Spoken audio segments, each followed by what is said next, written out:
Hey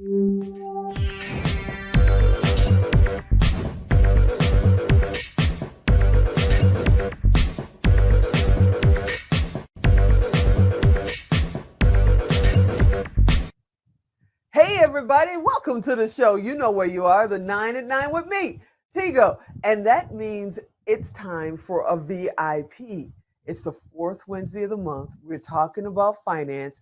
If you didn't hear about how you can be a survivor and thrive through spending, come on, that was last month. Now this month, we're going to talk about how to get out of that grind of your 9 to 5.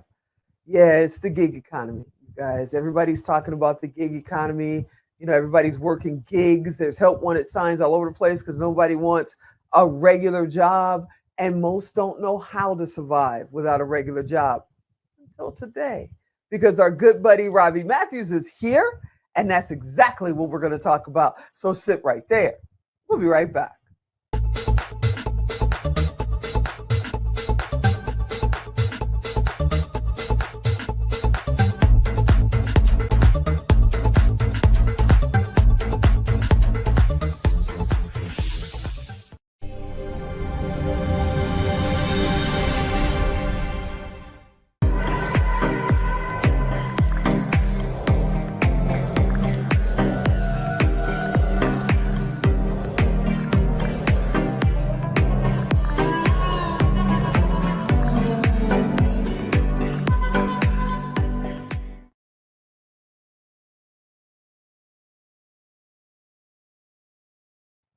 Yeah, you heard me right. We're going to talk about how you actually, become successful and make real money and not be stuck on that grind of the 9 to 5. Robbie, is that real? Can it really happen? Are you out there? Hey, Tigo. Yes, I am here. If you're serious, you can get out of the grind of the 9 to 5 and survive in 2022. Anything that you want to do, you can do it. You just have to do it, right? Not just think about it, but put it to action. It's called action.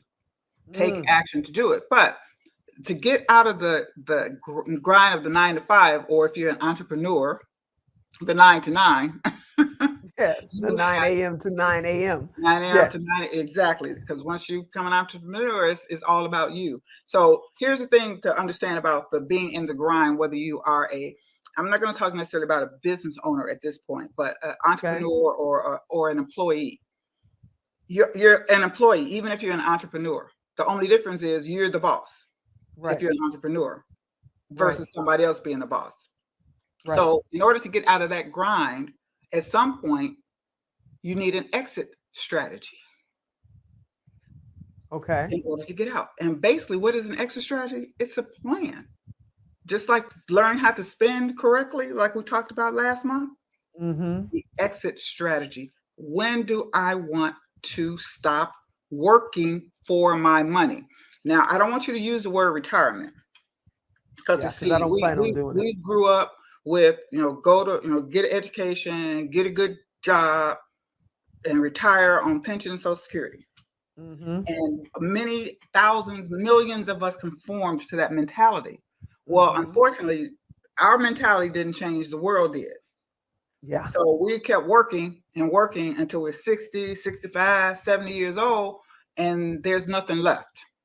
So the goal, change your thought process. This is back to also W, the wealth mindset. Retirement is not about age. Social Security is about age. Retirement is about money. If you had think about it, if you had enough money today, would you go to work tomorrow? I don't think so. Well, I love what I do. I would be here no matter what. You wouldn't have to. You can do what you want. If you want to go to work, then go to work. If that was the case, I'd be on a riverbank right now. I'm gonna tell you right now, that's where I would be. Stay home. Okay, right? But you have to have a strategy. So stop thinking about exiting or leaving and retiring when I'm 65. Retire when you have enough money. So that means you have to start thinking about money now. Thinking about saving, right? Spending on saving, spending on investing. Now, saving is for emergency funds only. Saving. Okay. Investing is to grow wealth. That's Okay. another mindset shift. There's, well, I got to save money. You save for emergencies, you invest for wealth, and invest for growth. So now if you got an exit strategy, you know you need to save. I want to stop working by the time I'm 55. That's the time Mike and I set for ourselves. Okay. Working so we needed to have enough money to live on the rest until Social Security kicked in, which was just extra money, right? So we needed enough to survive. So you need to start thinking about that now. And the earlier you start thinking, the more your money can compound. What's the man's name? Albert Einstein. The eighth wonder of the world is compound interest. Yeah, I remember that quote. Compound, maybe compound, or is it the 8th or 9th or 10th, whatever? It's a wonder. So start saving, back to the saving, spending on saving, getting out of the grind, have a plan. How much do I need to spend and save each day? How much do I need to live off of in order for me to exit the grind? So that, because if you have an emergency fund and you are involuntarily exited, like, hey, you're fired, you have something to fall back on. Yeah, or, thanks to COVID, quite a few were forced out. You know, and we're not planning on that at all whatsoever. So my question is, though, you know, people don't know how to project. You know, they know that they get paid X amount of money on the 15th and the 30th or whatever time of the month. And they know that if they save X amount, they can do whatever, go on vacation, buy a car, you know, get an upgrade to the engagement ring or something like that. They know how to do that.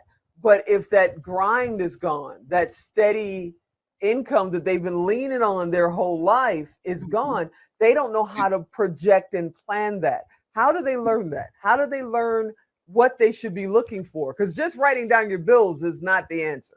Right. I mean, that's the first step, because you need to know how much money you need.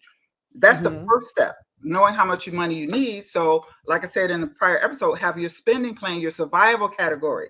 So if you need $2,000 a month to survive, then you make sure you start planning for that and saving for that $2,000 at least 6 months. I know they say 3 to 6 months. I say a year, especially in today's world. Right. But start saving as much as you can in your emergency fund. So that's going to be your first step, is to number one, knowing how much you need to survive. Forget all the other stuff, right? You got to forget, that's the sacrifice and the survival. The S, sacrifice and survive, right? To do that and save, and include saving in that survival. So when you have that number, then you can figure out, well, okay, what do I need to do to make, okay, now that I know the number, right, and I've put some money aside for emergencies, so now I can start putting the money aside to start growing, right, investing. You know, put it in. I'm a licensed insurance agent, but I'm not a securities licensed professional, so I can't tell you what to invest in. Okay. But you need to learn to invest. I mean, I can teach you about investing, the stocks and bonds and mutual funds and crypto, and so you'll know what questions to ask and what to look for and understand what risks are and things of that nature. So you can start investing. But the key is you have to have a plan with everything, an exit strategy. If I have to leave, how can I survive? That's the question you have to ask yourself. If I leave this job, how will I survive? Whether you leave involuntarily or voluntarily, it's the same question. It's just a matter of timing. So if you start planning that now, today, after you stop listening to me, today, I don't care, get a piece of paper, write down how much I need to survive. Get that number, know that number, and then see where in that number, the things that you've written down, and be honest with yourself. Part of it is being accountable to yourself. Right. And the courage to say no. And to things that, some things is a no, some things is a not yet. Yeah. Some things are not yet. But don't you also have to have a plan of where you're going? I mean, yeah, you want to get out of your 9 to 5. You're sick of, answering to the man, and you want to get out and do your own thing, whether that is, sitting on a riverbank, or going to start your own business somewhere. Shouldn't you have a plan of where you're going? You don't want to just get out and then you're out and it's like, Well, now what? Right. Well, that's What do part I of do the now? strategy. But the first step is you got to know first you got to survive. I don't care where you're going. Mm-hmm.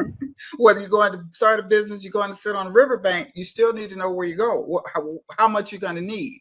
Once you know that, and so now it's like, okay, well, I know how much I have to need if today I need to survive, right? Today. Mm-hmm. Now, where do I want to go?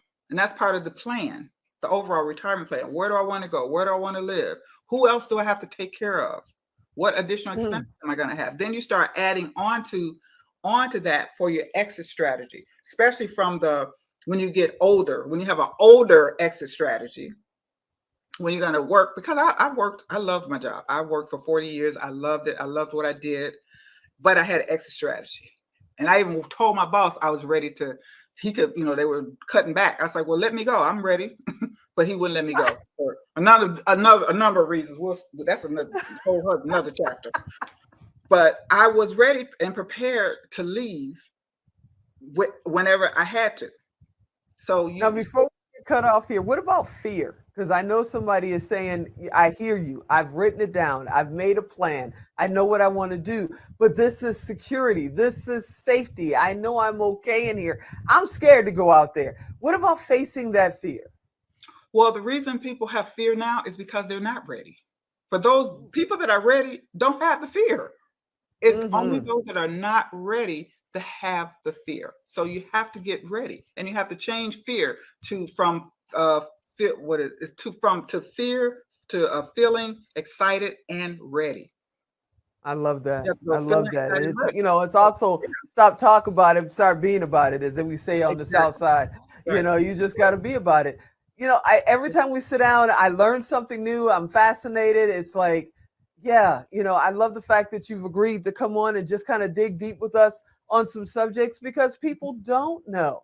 And how do they get in touch with you if they want to go even deeper?